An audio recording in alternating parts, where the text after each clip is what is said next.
Hello guys, তো আশা করি সবাই ভালো আছেন। তো আজকে আমরা দেখাবো যে আমরা ক্রোম ব্রাউজারে অনেক সময় অনেক কিছু লিখে সার্চ করি।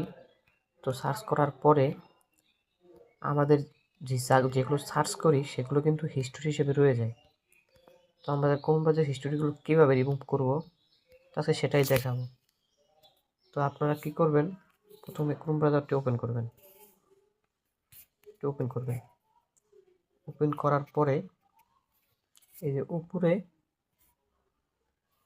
থ্রি লাইন মেনু, এই জায়গায় ক্লিক করবেন। থ্রি লাইন মেনুতে ক্লিক করার পরে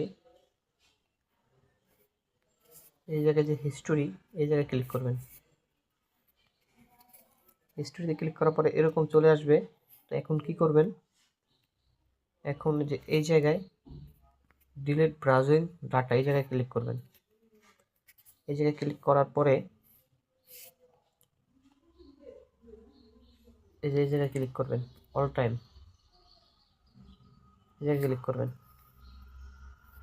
তো আপনি এখানে দেওয়া আছে যে লাস্ট 15 মিনিটে যা সার্চ করছেন, লাস্ট 24 একদিনে যা সার্চ করছেন, লাস্ট 7 দিনে যা সার্চ করছেন, তারপরে এরকম আছে। যে আপনি যদি এখান থেকে সব কিছু ডিলিট করতে চান তাহলে এখানে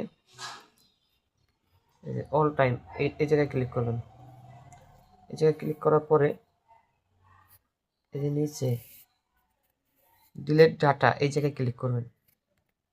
এই যে ক্লিক করার পরে এরকম চলে আসবে। তো আপনি এই জায়গায় এই যে ডিলিট, এই জায়গায় ক্লিক করবেন।